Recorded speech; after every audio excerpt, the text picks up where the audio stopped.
Muy bien, pues buenos días, hermanos, hermanas. Que el Señor les bendiga. Vamos a ponernos de pie, vamos a iniciar nuestra clase.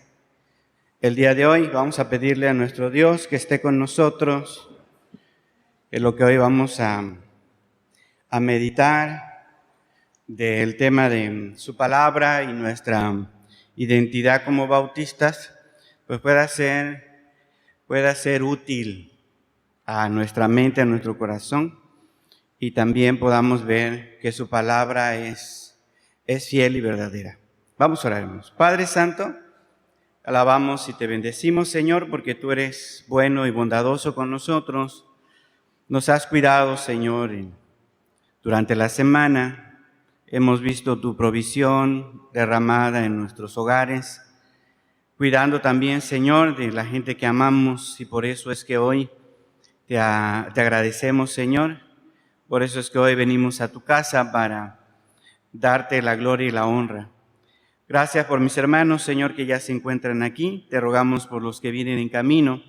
Tráelos con bien, Padre Celestial, que ellos puedan pronto llegar con nosotros y aprender de tu palabra, meditar en este tema que se ha preparado, Señor, para nuestras vidas. Te queremos también pedir, Padre, que sea tu Santo Espíritu el que guíe nuestra lección el día de hoy, que Él pueda hacernos meditar, pensar, reflexionar, Señor, en torno a este tema, que Él ilumine nuestros ojos del entendimiento, Señor, y podamos ver en tu palabra lo que tú quieres para nuestras vidas. Bendícenos, Señor, en este día, que podamos estar conscientes que estamos delante de tu presencia siempre, Señor, porque la promesa de tu Hijo es que donde están 2 o 3 reunidos en tu nombre, ahí estás tú en medio de ellos, Señor. Bendícenos, te lo pedimos, en el nombre de Cristo Jesús. Amén. Muy bien, ¿pueden tomar asiento, hermanos?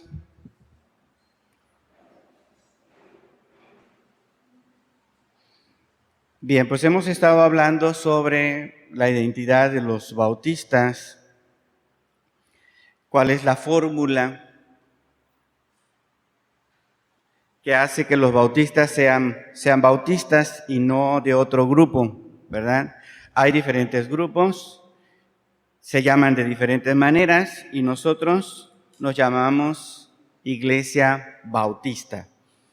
Bien, uno de los distintivos que también es importante que nosotros analicemos es que todo lo que nosotros realizamos en nuestra congregación, todo lo que nosotros hacemos fuera de nuestra congregación, hermanos, es voluntario.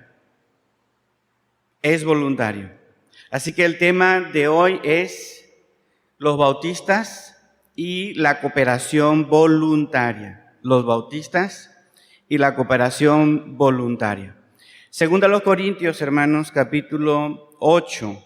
Segunda a los Corintios, capítulo 8, versículos 3 al 4, si quieren buscarlo. Dice este texto: pues doy testimonio de que con agrado han dado conforme a sus fuerzas, y aún más allá de sus fuerzas, pidiéndonos con muchos ruegos que les concediésemos el privilegio de participar en este servicio para los santos. Repito la cita, 2 Corintios 8, 3 al 4. Pues doy testimonio de que con agrado han dado conforme a sus fuerzas, y aún más allá de sus fuerzas, pidiéndonos con muchos ruegos que les concediésemos el privilegio de participar en este servicio para los santos. ¿Alguien recuerda, hermanos, el contexto de este pasaje? ¿Por qué el apóstol Pablo les está diciendo a los hermanos en Corintio de que él puede dar testimonio de que se han esforzado los hermanos de Corinto?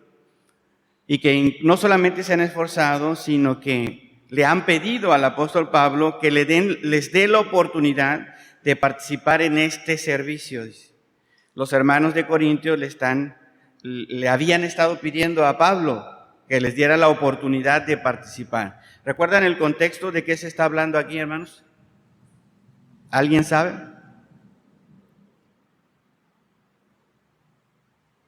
¿No lo recuerdan? Bien, lo vamos a dejar así entonces como incógnita para que pongan atención. Para que pongan atención. Lo vamos a retomar este texto en el transcurso de la lección, en el transcurso de la clase.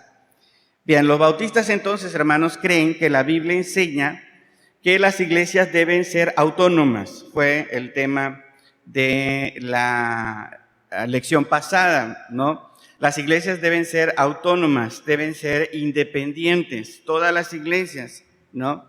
Es decir, no deben tener control externo, ya sea por individuos o grupos. Ningún individuo, ningún grupo puede tener control sobre la iglesia local, porque la iglesia local debe ser independiente, debe ser autónoma, bien, en el sentido que ya hemos hablado.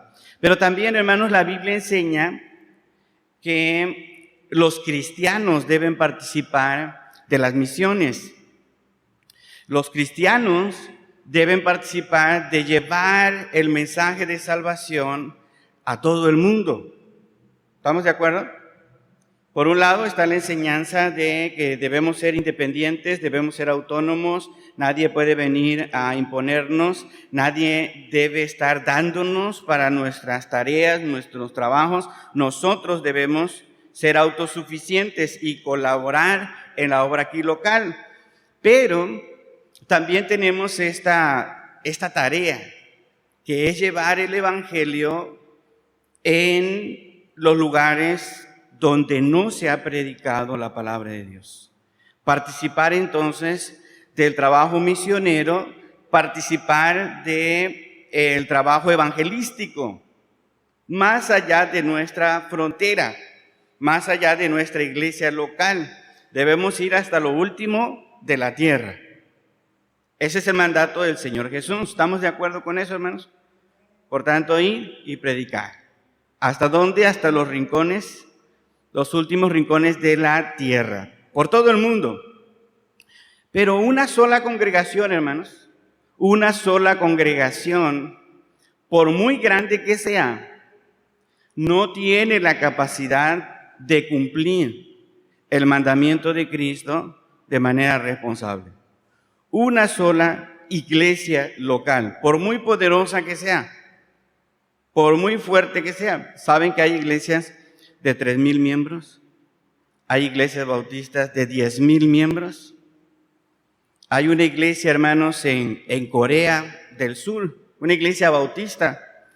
Tienen unos órganos, hermanos, de viento, 2 en cada lado, hermosos, muy bonitos. Solo por YouTube los he visto. Y esa congregación es enorme, tienen un auditorio enorme ahí en Corea del Sur. Es una iglesia muy poderosa. Así como esa iglesia en Corea del Sur, alrededor del mundo hay otras iglesias también muy fuertes, muy poderosas.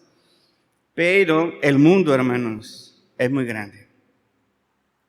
Y los rincones donde todavía el día de hoy no se ha predicado la palabra de Dios exigen mucho esfuerzo, mucho trabajo, muchos recursos que una sola iglesia no podría llevar a cabo. Es el testimonio de estos 21 siglos que llevamos, que una sola iglesia no ha podido hacer este trabajo. Hay cierta incapacidad para llevar a cabo la tarea de las misiones, la tarea del evangelismo, por una sola iglesia, Estamos hablando de iglesia local. Así que tenemos un gran dilema.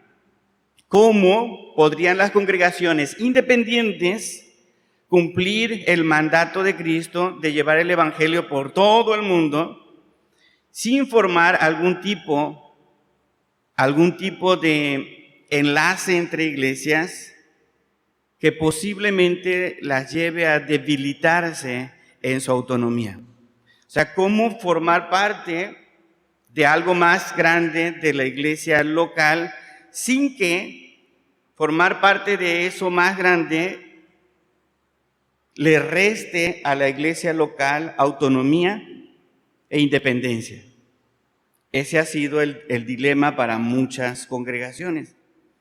¿Por qué? Porque dicen, bueno, vamos a unirnos a otras iglesias, vamos a hacer una iglesia más grande, vamos a formar una denominación que tenga todos los recursos unidos para poder llevar a cabo el trabajo misionero, porque entre más nos juntemos, más podremos llevar a cabo este trabajo. Pero eso ha llevado en algunos casos a algunas iglesias locales a perder autoridad en la iglesia local. Es decir, forman parte de una organización más grande y esa organización más grande lleva sus lineamientos, sus normas, sus doctrinas, sus prácticas a cada una de estas iglesias, ¿no? Han perdido autonomía de la iglesia local. Algunos ejemplos de denominaciones en la historia del cristianismo. Somos una denominación grande con muchas iglesias, pero todas esas iglesias están sujetas a la autoridad de quienes dirigen toda la organización. Entonces, por un lado, no sé si se entiende bien el dilema. Por un lado, eso posibilita llevar a cabo el trabajo misionero y evangelístico hasta el rincón del mundo. Tener una organización así poderosa hace posible eso. Pero por otro lado, ¿cómo mantener la enseñanza de la autonomía de la iglesia local? ¿Cómo lograr ese equilibrio? A esta pregunta se enfrentaron los bautistas hace mucho tiempo. Y la respuesta a este dilema, la respuesta a este conflicto de poder ir más allá de la iglesia local para hacer el trabajo misionero y evangelístico, se encontró en la cooperación voluntaria. Cooperación voluntaria. Por eso es que ese término es importante para nosotros. Los bautistas entendieron que la cooperación voluntaria entre individuos e iglesias daba la solución para poder tener un alcance mayor. Y noten bien, no solamente es la cooperación voluntaria entre iglesias, también pensaron en personas que tenían recursos económicos, ¿no?, que voluntariamente quisieran colaborar para la obra misionera sin necesariamente su iglesia estar participando. ¿Sí me explico, hermanos?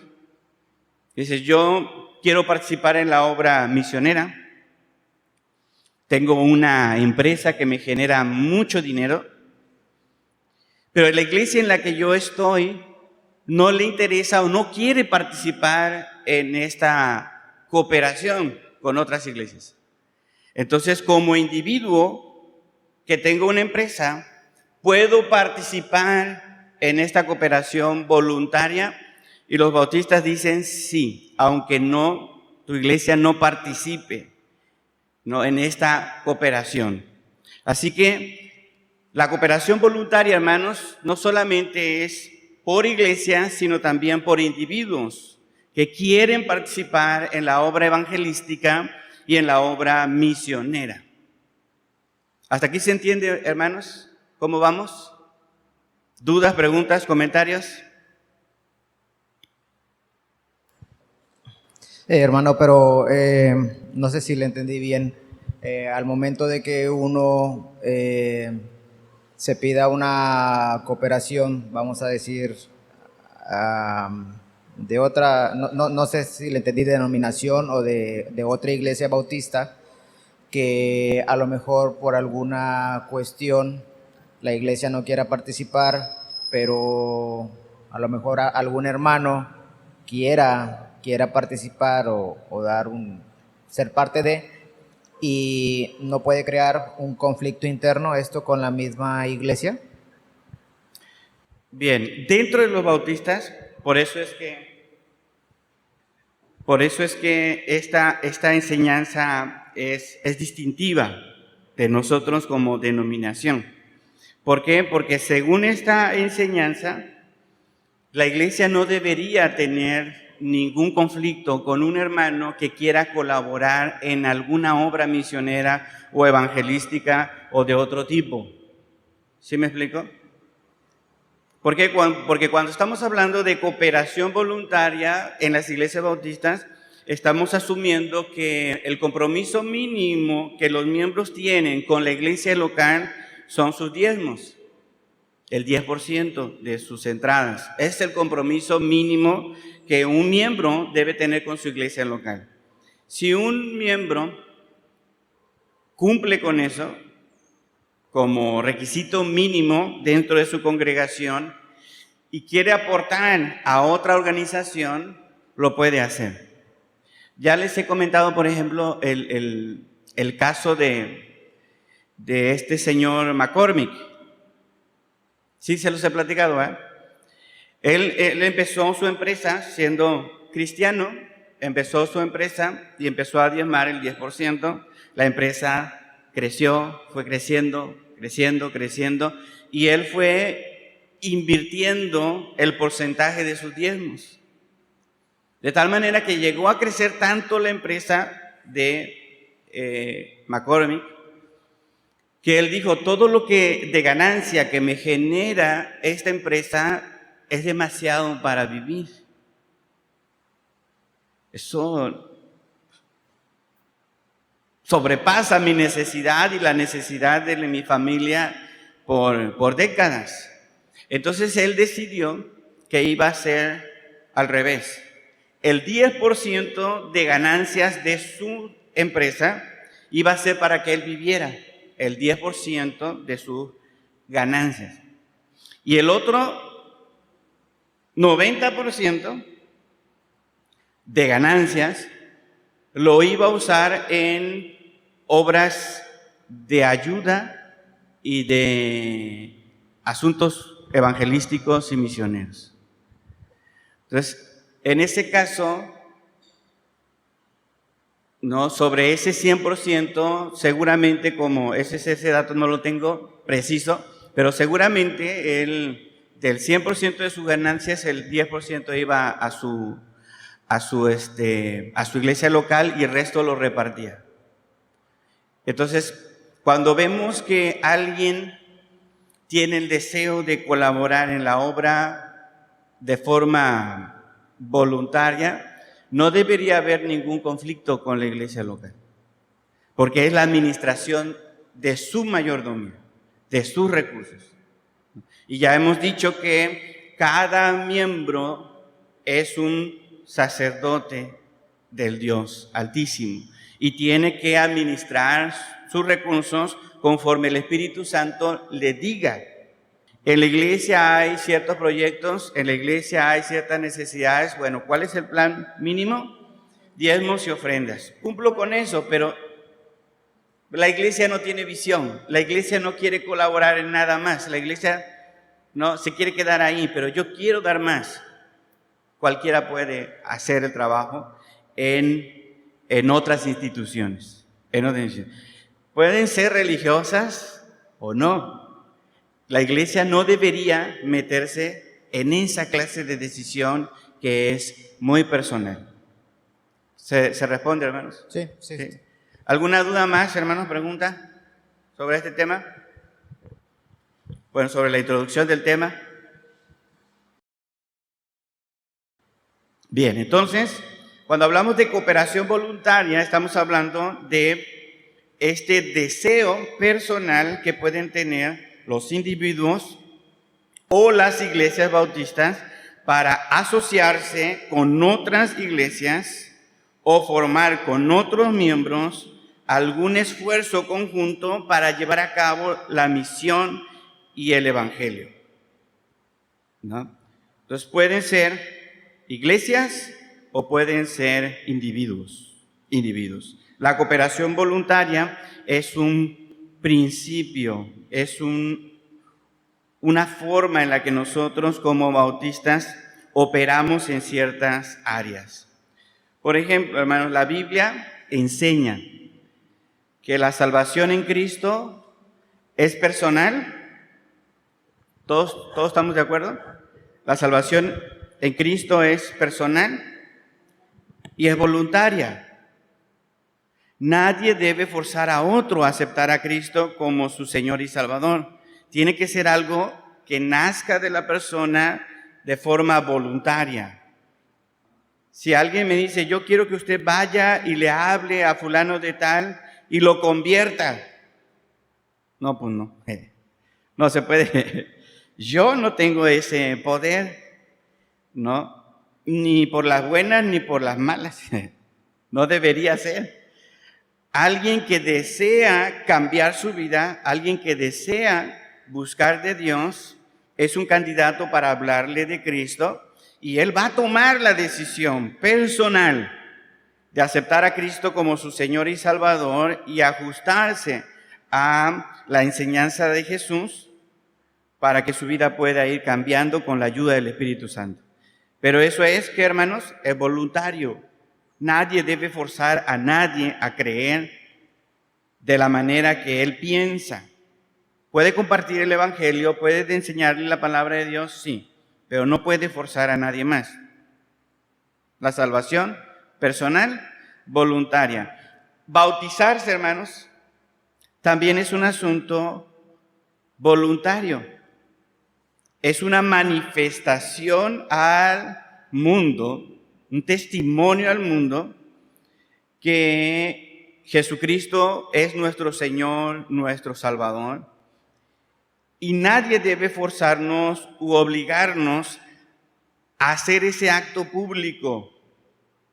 Debe ser algo que nosotros entendamos que la palabra de Dios enseña y que debemos hacerlo lo más pronto posible después de nuestra conversión. Pero si ha pasado el tiempo y no me he bautizado, he dado largas a este asunto, nadie puede venir a obligarme a que yo me bautice. ¿Se entiende, hermanos? ¿Por qué? Porque es un asunto también voluntario. Cada quien. A veces yo les doy discipulado a algunos hermanos o jóvenes que ya están en edad de entender bien el Evangelio, y yo les digo, les voy a dar un discipulado. Y en este discipulado vamos a tocar temas como la Cena del Señor y el bautismo. Terminando este discipulado, ustedes van a estar en la posición de decidir si quieren bautizarse o no. Cuando terminemos el discipulado, ustedes pueden decirme, pastor, sí quiero bautizarme. O pueden decirme, pastor, no quiero bautizarme. Porque es algo que no podemos obligar a nadie. Debe ser voluntario. Los que han llevado el discipulado conmigo, ¿recuerdan que les he dado esa instrucción? Que les he dicho eso. Es su decisión. Después del discipulado conmigo, usted puede decir sí o puede decir no. Algunos casos han dicho sí inmediatamente y otros hermanos han dicho, no, pastor, voy a esperar un tiempo más. Y así se ha quedado, ¿verdad? Eso no significa que no seguimos insistiendo y enseñando desde la palabra de Dios que es necesario bautizarse.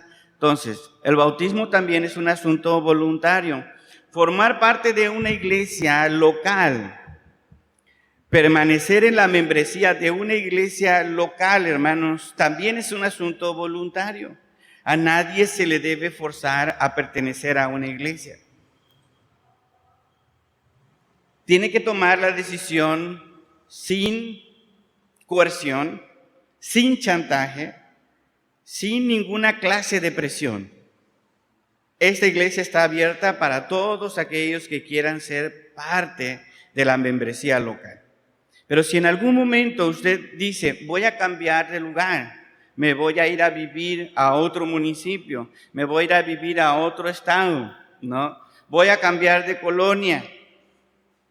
Pastor, ya no me quiero congregar aquí, hermanos, retiro mi membresía, me voy a ir a tal o cual iglesia. Tiene todo el derecho de hacerlo. ¿Me entiende, hermanos?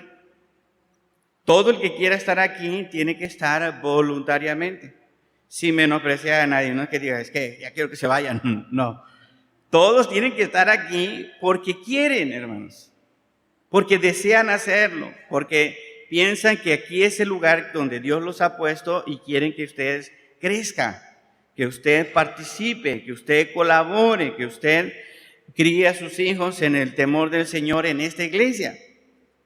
Es algo que usted tiene que sentir personalmente. Nadie tiene que obligarle. Dentro de la iglesia bautista, nadie. Mi esposa recuerda muy bien cuando en un campamento conoció a unos jóvenes de otra iglesia, un campamento, ¿no? Creo que habían ido a Acapulco. Y se empezó a llevar muy bien con unas muchachas de otra iglesia, ¿no? Ella iba a la iglesia Bautista Oreb. Por muchos años habían ido ahí sus papás hasta la fecha siguen asistiendo allí. Y desde niña, no sé si 7, 8 años, la empezaron a llevar ahí. Bueno, y empezó a ir a la iglesia de estas amigas que conoció en el campamento. Y le gustó la iglesia, le gustó la adoración, le gustó la enseñanza, le gustó cómo la recibieron las demás jóvenes. Esta iglesia se llamaba Iglesia Bautista Emaús.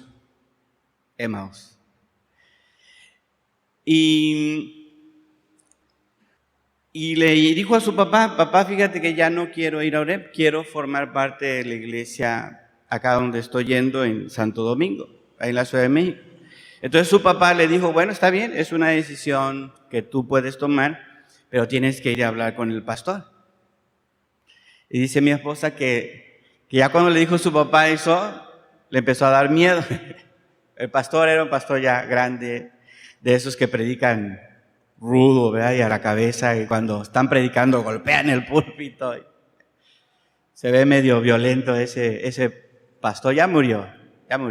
Fue un pastor muy querido, un pastor muy reconocido en la Convención Nacional, fue presidente varios años en la Convención Nacional Bautista de México. O sea, era un pastor bastante, ¿cómo podemos decir? Renombrado, pesado. Entonces le dijo, pastor, quiero platicar con usted. Sí, cómo no, hable con mi secretaria para que le anote una cita en una iglesia muy grande, ¿no? Y en la semana venga en el horario que se le asignó. Ya fue mi esposa, y temblando.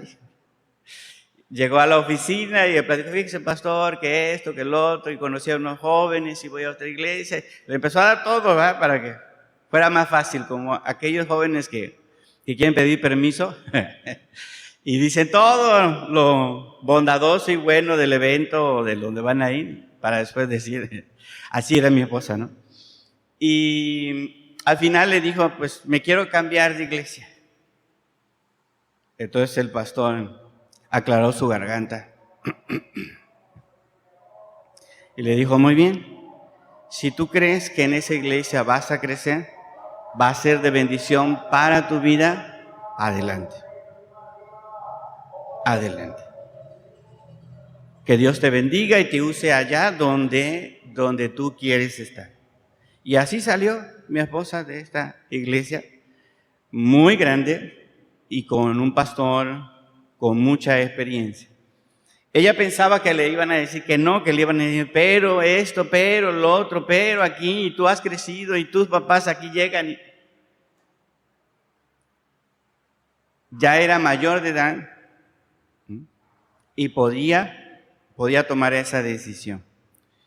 Y no estoy muy convencido, no estoy muy claro en esto, pero creo que ni siquiera era miembro mi esposa cuando hizo esa solicitud al pastor para irse a otra iglesia.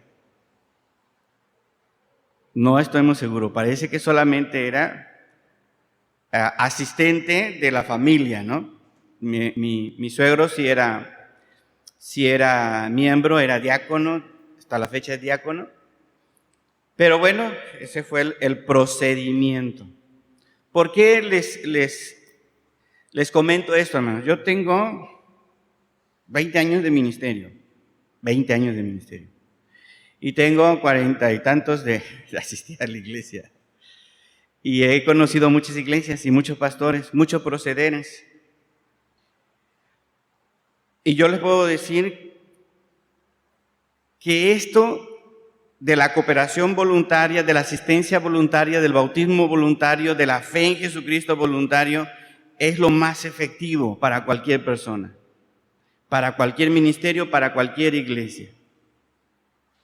Sentirse forzado a creer en Jesús, sentirse forzado a bautizarse, sentirse forzado a pertenecer a una iglesia, hermanos, no es lo más adecuado, no es lo correcto. No trae bendición a la vida de las personas. Así que formar parte de una iglesia debe ser un asunto voluntario. También es algo que se les ha enseñado en esta congregación. El momento en que usted diga, voy a irme a otra congregación, lo puede hacer. Hoy mi esposa me preguntaba, ¿por qué diste la recomendación de que fueran para otra iglesia por la tarde? Que busquen una iglesia por la tarde y asistan a esa iglesia. Y yo decía, pues porque nosotros no tenemos culto en la tarde y porque si hay una causa mayor por la que no puede algún miembro o algún asistente de nuestra iglesia venir a la escuela dominical, a mí no me interesa que vengan aquí porque tienen que estar conmigo. A mí me interesa que escuchen la palabra de Dios, que hoy es el día del Señor. Y si aquí no pueden venir en la mañana y por la tarde no tenemos servicio, los cristianos deben buscar dónde escuchar la palabra de Dios. Porque no siempre grabo las enseñanzas, ¿verdad? Yo procuro tener algo que mandar, que compartir entre la semana, pero no debemos obligar a nadie a estar aquí, hermanos, a la fuerza. ¿Se entiende, hermanos? ¿Se entiende? ¿No? Entonces, el apoyo económico, hermanos, a la congregación, a la obra misionera, al trabajo evangelístico, tampoco debe ser forzado. Tampoco. Todo aquel que quiera apoyar económicamente a la iglesia, todo aquel que quiera apoyar a través de sus talentos, todo aquel que quiera dar de sus dones al Señor, lo tiene que hacer también como voluntario, sin tener ninguna clase de presión. Y lo mismo que hacemos con la fe en Jesucristo, lo mismo que hacemos con el bautismo, lo mismo que hacemos con la decisión de formar parte de una iglesia, lo mismo debemos hacer con el asunto del apoyo económico o financiero a la iglesia local. ¿Qué enseñamos en la iglesia local? Enseñamos que la Biblia habla sobre diezmos y ofrendas. Y aunque estaba regulado en el Antiguo Testamento como una obligación nacional, y no solamente el 10%, sino hasta el 30% en el Antiguo Testamento, en el Nuevo Testamento está este énfasis, hacerlo voluntariamente, con un corazón agradecido al Señor. Ya sabemos que tanto en el Antiguo Testamento como en el Nuevo Testamento, en ambos testamentos, el que da con un corazón agradecido, con un corazón defendido, que lo da por adoración a Dios, lo dice el Antiguo Testamento y lo dice también el Nuevo Testamento. El que hace este tipo de apoyos económicos, financieros, tendrá recompensa de parte de Dios, tendrá bendiciones de parte de Dios, tendrá luz verde en muchas cosas. No lo digo yo, hermanos, ni tampoco el televangelista que saca dinero, ¿no? Lo dice el Antiguo Testamento y lo dice el Nuevo Testamento también dice. Que todo aquel que da con un corazón agradecido, Dios lo va a ayudar, Dios lo va a bendecir, Dios lo hará prosperar. ¿Se entiende, hermanos? ¿Qué hacemos nosotros? Solamente enseñar lo que dice la palabra de Dios. ¿Qué deben hacer los miembros? Tomar la decisión de ofrendar de diezmar o no. Son decisiones personales. Ofrendar, diezmar también es un asunto voluntario. Bien, así nos manejamos nosotros como denominación. En la salvación, en el bautismo, en pertenecer a una iglesia local y también con las aportaciones económicas o financieras. La Biblia, hermanos, habla de ejemplos de iglesias e individuos que buscaron esta cooperación entre ellos y una cooperación que fuera voluntaria. En la Biblia nosotros vemos que los primeros cristianos, las primeras iglesias, buscaban la cooperación para que el ministerio pudiera tener efectividad. ¿Qué le preocupaba a la iglesia en el primer siglo? ¿Qué es lo que la iglesia o los líderes en el primer siglo buscaban al tener esta cooperación voluntaria? Apoyar a las necesidades de otros, un aspecto humanitario. En la Biblia nosotros vemos ejemplos de cooperación entre individuos e iglesias para atenuar las necesidades de la humanidad. Con un corazón, si queremos decirlo en este sentido para que sea comprensible, con un corazón humanista, con un corazón que ve por la necesidad de otras personas. Entonces las iglesias del primer siglo, los líderes del primer siglo, buscaban ayudar en las necesidades de forma humanitaria. Buscaban también esta cooperación entre individuos e iglesias para el compañerismo. También buscaban tener un compañerismo entre ellos, pero también se asociaron, hermanos, para ayudar el trabajo misionero y el trabajo evangelístico de forma más efectiva. Entonces, ¿dije cuántas razones para asociarse, hermanos? Primero, para ayudar en las necesidades, para el compañerismo, para el trabajo misionero y evangelístico. Por ejemplo, primera carta a los Corintios. Segunda carta a los Corintios, capítulo 8, versículo 1 al 4. Segunda a los Corintios 8, 1 al 4, dice la palabra de Dios, hermanos.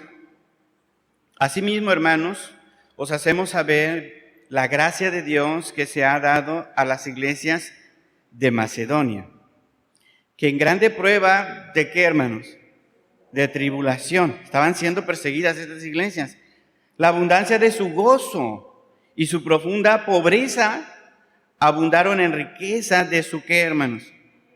De su generosidad. Estamos hablando de iglesias de Macedonia, no están hablando de iglesias en Corinto, ¿verdad? Está hablando del ejemplo de otras iglesias que en medio de tribulación, gozosos, en medio de pobreza, no eran iglesias ricas, no eran iglesias que tuvieran todos los recursos, porque a veces pensamos, es que esas son megas iglesias, ellos sí tienen para dar. No, aquí el ejemplo que nosotros vemos es que estaban en escasez estas iglesias, pero abundaron en riqueza de su generosidad. Note este distintivo, generosidad. Pues doy testimonio de que con agrado han dado conforme a sus fuerzas y aún más allá de sus fuerzas, pidiéndonos con muchos ruegos que les concediésemos el privilegio de participar en este servicio. ¿Para quién? Para los santos. Brincamos al versículo 7 al 9. Por tanto, como en todo abundáis, ya les habla a los hermanos en Corintio. Primero les está dando el ejemplo de los hermanos, ¿en dónde? En Macedonia, ¿verdad? Las iglesias que están en Macedonia están haciendo esto, están esforzándose. Así que ahora les habla a ellos. Por tanto, como en todo abundáis, en fe, en palabra, en ciencia, en toda solicitud y en vuestro amor para con nosotros, abundad también ¿en qué? En esta gracia. En esta gracia. ¿En qué gracia, hermanos? Según el versículo 4, ¿en qué gracia? En el servicio para los santos. ¿Se dan cuenta? Va a haber un servicio para los santos. Algo se les va a dar a estos hermanos. Santos son hermanos. Hay algo que se va a hacer por ellos. Los de Macedonia están preparados, están haciendo el esfuerzo. Ahora los de Corintios se les están diciendo: ustedes también pueden abundar, colaborar en esta obra. No hablo como quien manda, el apóstol Pablo, no hablo como quien manda, sino para poner a prueba, por medio de la diligencia de otros, también la sinceridad del amor vuestro. Si ustedes dicen que me aman a mí, si ustedes dicen que aman a Cristo, si ustedes dicen que aman a los hermanos, si ustedes, esto es lo que está diciendo el texto, si ustedes dicen que tienen abundancia de fe, que tienen abundancia de esto, que tienen abundancia de amor, es el momento de probarlo. Es el momento de probarlo. Queremos ver la sinceridad de este amor, porque ya conocéis la gracia de nuestro Señor Jesucristo. Aquí le pone el ejemplo del Señor Jesucristo, que por amor a vosotros se hizo como pobre, siendo rico, para que vosotros con su pobreza fueseis como enriquecidos. Jesucristo también es un ejemplo, no solamente los hermanos de Macedonia, sino Jesucristo mismo, siendo rey, siendo rico, siendo el poder de todo, ¿verdad? Él vino a este mundo, dejó toda esa riqueza, dejó todo ese poderío, vino a este mundo. ¿A qué vino? A lavarle los pies a sus discípulos. ¿Se acuerdan de ese evento? Él se hizo pobre, ¿para qué? Para poder el ser humano reconciliarse con Dios y abundar en riquezas en una relación con el Padre Celestial. Una riqueza que va más allá de lo económico, de lo físico. Una riqueza que trasciende la vida de 90 años, de 100 años. Es una riqueza que va más allá. Jesucristo se hizo pobre, demostró su amor como yendo a la cruz para que nosotros pudiéramos ser enriquecidos. Y note el versículo 10. Y en esto doy mi consejo, otra vez, el consejo, porque esto os conviene a vosotros que comenzasteis antes, no solo a hacerlo, sino también a quererlo desde el año pasado. Ahora el apóstol Pablo les recuerda, este es un tema que ya tratamos, y es un tema que ustedes dijeron que iban a participar de este servicio a los santos. Y en esta ocasión dijeron, estamos listos, pero algo se atravesó y no se pudo hacer. Estamos retomando este apoyo o este servicio a los santos. Capítulo 9, hermanos. Capítulo 9, versículo 6. Pero esto digo, el que siembra escasamente, también segará como. Bien. Esto, hermanos, es exactamente lo mismo que ustedes ven en el Antiguo Testamento. ¿Se dan cuenta? Por eso yo les decía, la promesa de darle a Dios, de colaborar en la obra, está en el Antiguo Testamento como en el Nuevo Testamento. El que siembra escasamente, también segará escasamente. El que siembra generosamente, se repite la palabra, generosamente también, ¿qué va a hacer? También segará, recogerá, ¿no? Y este es el texto que nosotros no lo sabemos, ¿verdad? ¿Cómo dice? Cada uno de, como propuso, esconde en su corazón, no con tristeza, ni por necesidad, porque Dios a quien ama, al dador alegre, hermano, no por fuerza, no por obligación, no porque el pastor dice que debemos diezmar, porque el pastor dice que debemos, no, porque Dios ama al dador alegre. Bien, hasta aquí vamos bien en lo que dice el texto. Versículos 10 y 11. El que da semilla al que siembra, pan al que come, y aquí está hablando de Dios. Dios que da la semilla al que siembra, Dios que da el pan al que come, si ustedes colaboran en este servicio para los santos, de eso estamos hablando, proveerá y multiplicará vuestra ¿qué?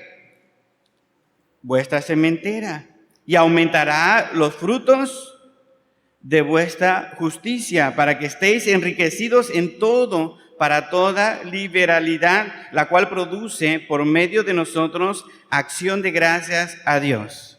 Bien, entonces, hermanos, hay un servicio que se va a dar a los santos. Explicar todo lo demás, contexto, nos vamos a llevar más tiempo, pero la idea es esta. Los hermanos de Macedonia, las iglesias que están en Macedonia, están colaborando.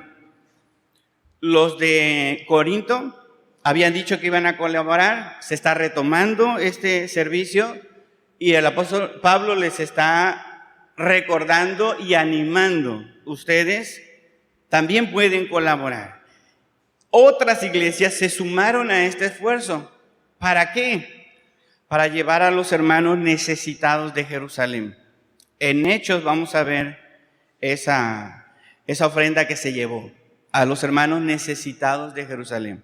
Ustedes pueden revisar el libro de Hechos y van a ver cómo la ofrenda recogida por todos se llevó a los hermanos que estaban en necesidad en Jerusalén. ¿Por qué había hermanos en necesidad en Jerusalén? Algunos, los primeros cristianos, habían vendido sus propiedades, las habían dado a la iglesia, ¿recuerdan esos pasajes? Para que nadie tuviera escasez.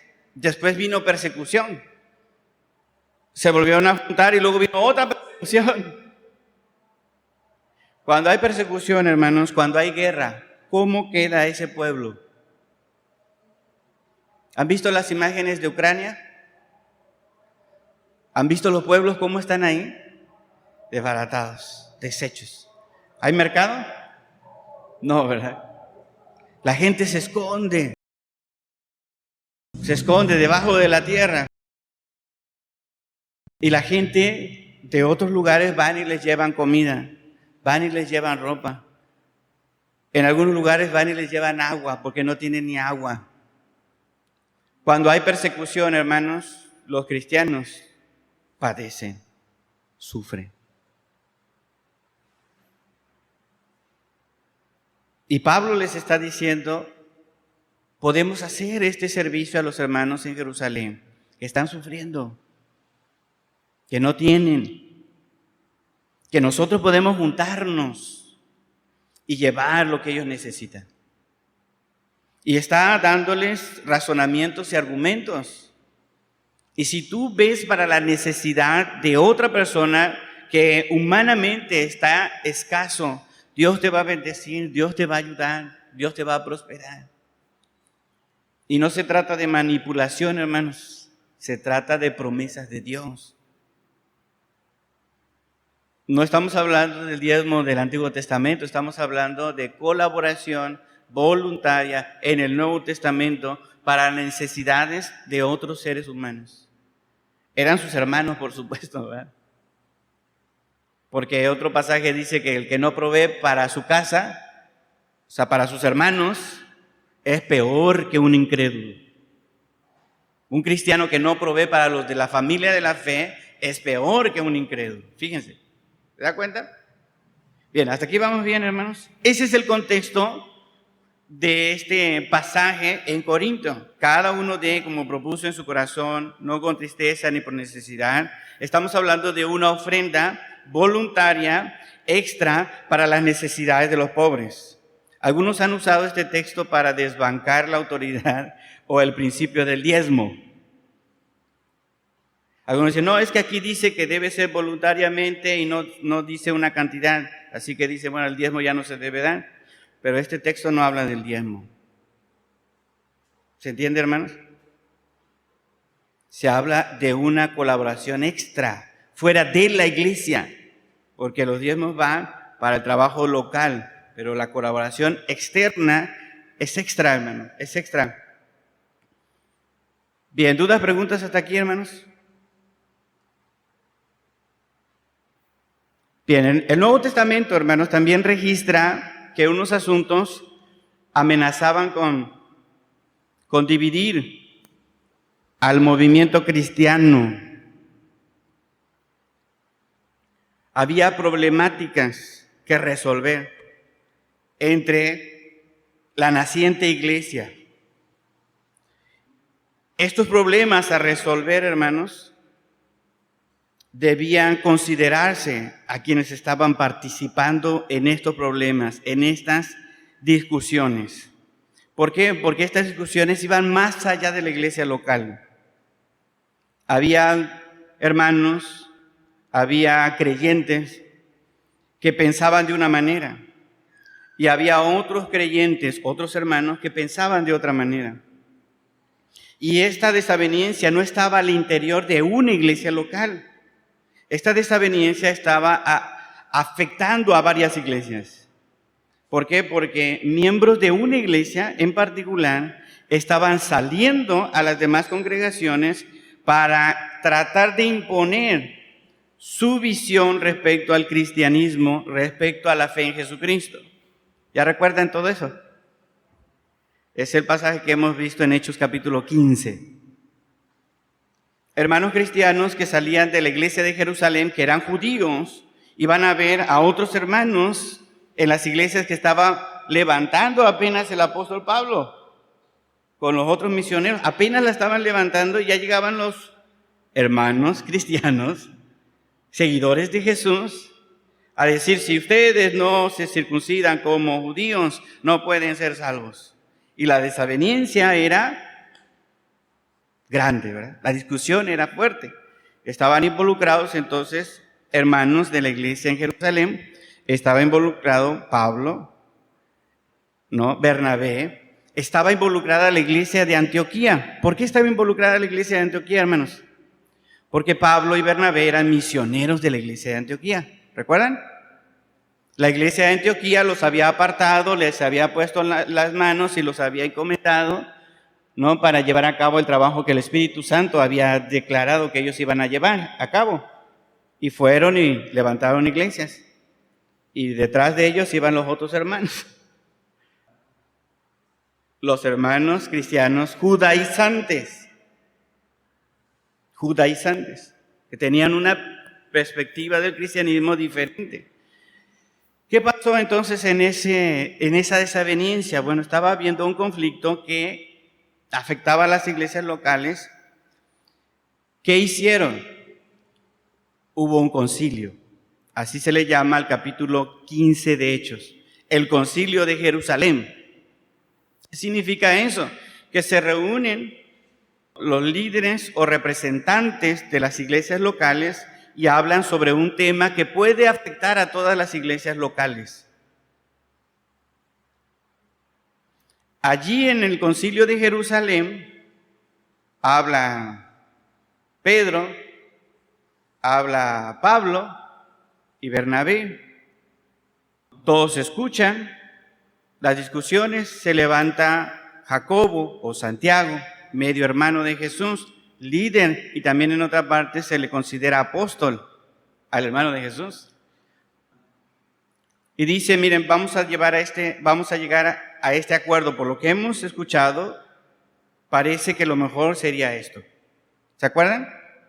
Hechos capítulo 15. Vamos a Hechos capítulo 15. Versículos 23 al 29. Quiero que vean la resolución. Hechos 15, 23 al 29. Ya aquí se escribe la carta que se les iba a mandar, ya la resolución. Y al escribir por conducto de ellos la carta, se les iba a mandar una carta a todos los gentiles en las diferentes iglesias. Dice: los apóstoles, ¿recuerdan quiénes eran los apóstoles? Los que Jesús había llamado y comisionado, la base. Esos desaparecieron después del siglo I. Los ancianos, ¿quiénes eran los ancianos?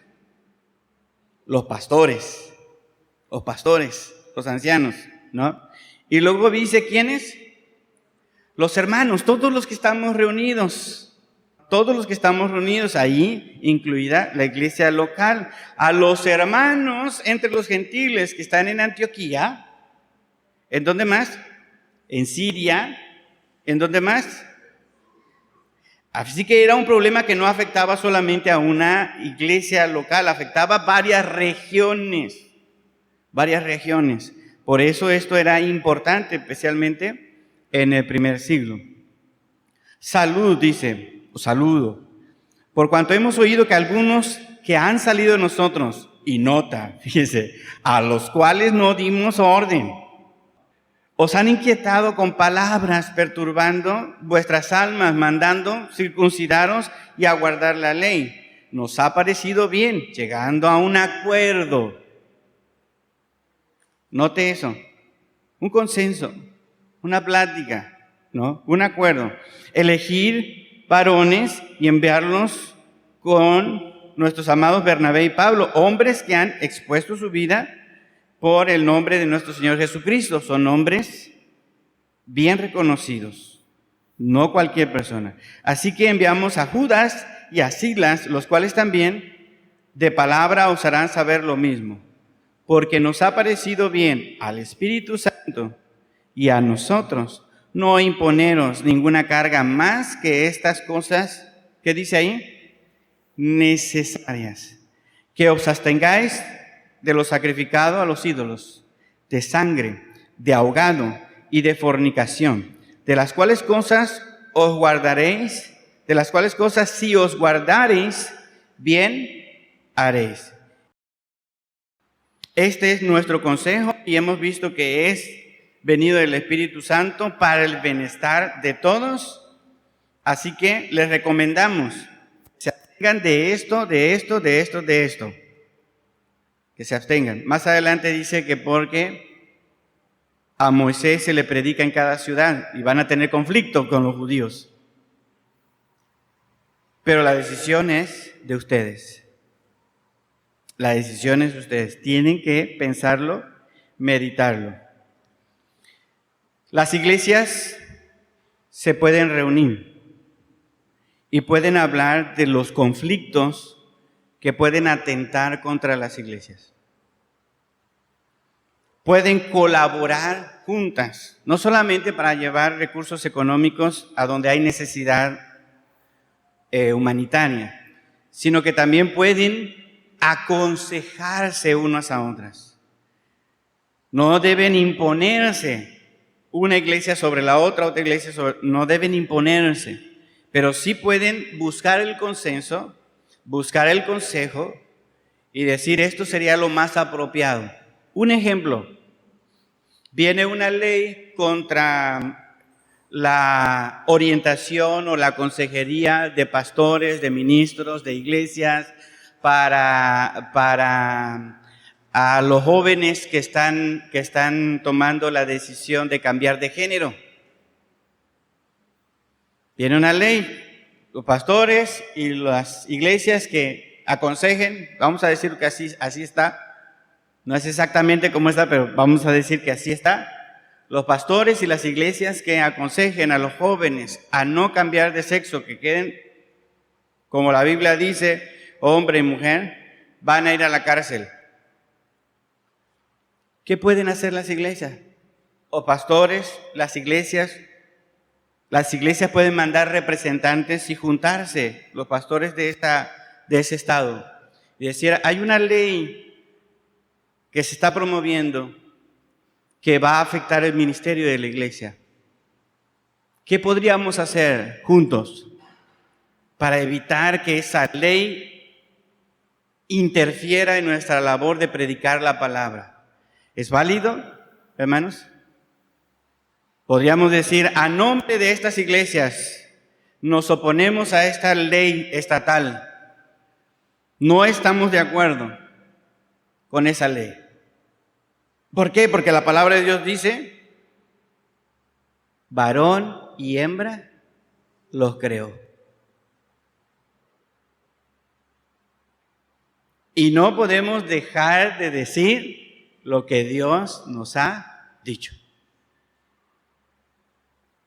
Y podemos ejercer presión como pueblo evangélico, ponernos de acuerdo como iglesias, podemos hacerlo. Aquí en el texto que acabamos de ver, hermanos, vimos un ejemplo, al interior de la iglesia, pero también a cosas que afectan el trabajo de la iglesia, también podemos juntarnos y colaborar y escuchar las voces de otros pastores. Por ejemplo, Puebla ya pasó por estas reformas de la ley local. ¿Qué hicieron los bautistas de Puebla?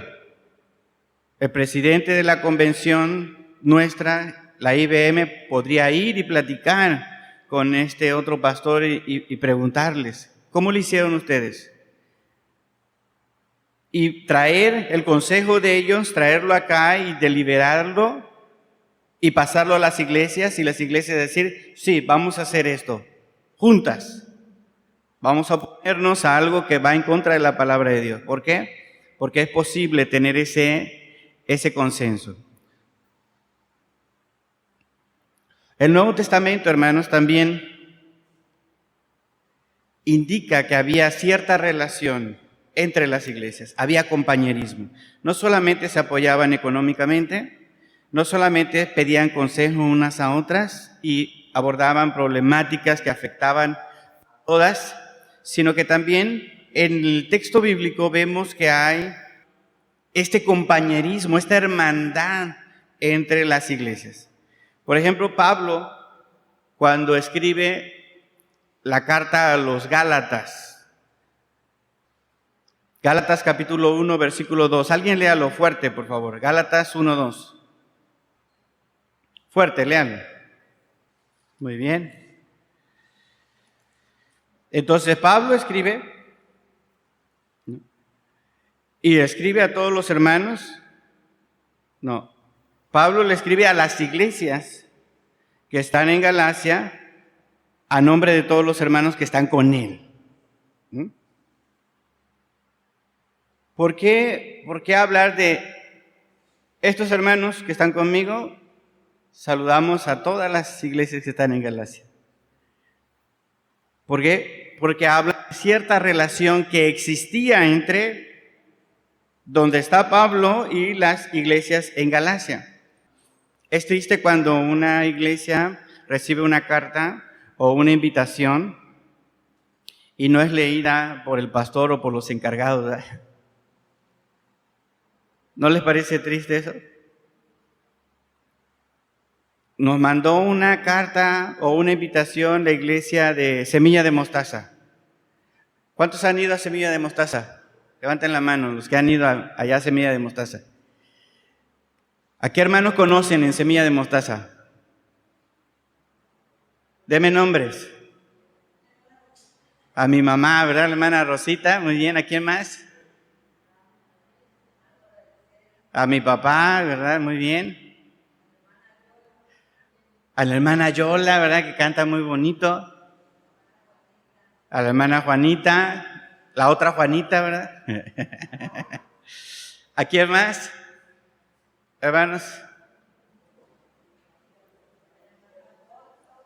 Muy bien. Hay hermanos que conocemos allá, que hemos compartido un tiempo de adoración a Dios, ¿no? ¿Qué pasaría si ellos les mandan una carta saludándolos, dándoles palabras de aliento, de ánimo? ¿Qué pasaría que ellos se supone que tienen un compañerismo con nosotros, nos mandan esa carta y yo como pastor les digo, no, aquí no han mandado nada. No, yo a los de Semilla de Mostaza ni los conozco. No, a mí no me interesa nada que venga de Semilla de Mostaza. ¿Qué estaría yo negando, hermanos? Primero estaría mintiendo, ¿verdad? Pero lo segundo es que estaría yo negando una relación que existe con hermanos en esa congregación. Y no es de un año. ¿De cuántos años es? De muchos años.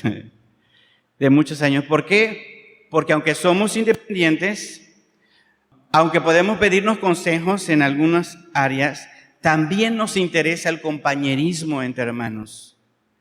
Es fundamental, la Biblia nos enseña esto. Saludos a los hermanos que están allá. Les manda saludos este y este y este y este. Y los hermanos allá leían las cartas y está con Pablo, está Tito, está Timoteo, está Bernabé, está... ¿Se entiende, hermanos? Es bonito y es necesario el compañerismo entre iglesias. Cuando se le revela al apóstol Juan el libro de Apocalipsis, las primeras cartas fueron enviadas a las iglesias que estaban ¿en dónde? En Asia Menor, varias iglesias. Y estas iglesias, por el texto, porque lo deja ver el texto, estas iglesias en Asia Menor tenían un fuerte compañerismo entre ellas. Se conocían, sabían quiénes eran, sabían que adoraban al mismo Jesucristo. De tal manera que dice el texto que el Señor Jesucristo se paseaba en medio de ellas. Tenía relación con ellas. El compañerismo, hermanos, es importante. Por más que seamos iglesias autónomas, por más que seamos iglesias independientes, por más que ninguna iglesia puede venir a imponernos a nosotros sus creencias o sus prácticas, la evidencia de la palabra de Dios es que estas iglesias deben buscar el compañerismo. El ejemplo de la palabra de Dios dice que estas iglesias, cuando es necesario, deben buscar el consejo de otras congregaciones, aunque sean independientes. El consenso no es valioso, pero también la palabra de Dios dice que cuando hay una necesidad, las iglesias se pueden unir para hacerle bien a alguien. ¿Recuerdan al pastor Moisés Pineda? ¿Se acuerdan, hermanos? Oramos por él. Estaba por perder su ojo. Nos juntamos varias iglesias y varios hermanos, porque también fueron hermanos. Algunos hermanos entraron a apoyar esta obra de necesidad sin pertenecer a una iglesia local, o bueno, sin que su iglesia estuviera participando, pero ellos como personas dijeron, yo quiero apoyar, y apoyaron. Y el hermano, gracias a Dios, no perdió su ojo. ¿Y cómo lo hizo Dios, hermanos? Lo hizo a través de nosotros, y lo hizo a través de otras iglesias. Pero todo fue voluntario. A nadie se le forzó. Vamos a ponernos de pie, vamos a orar.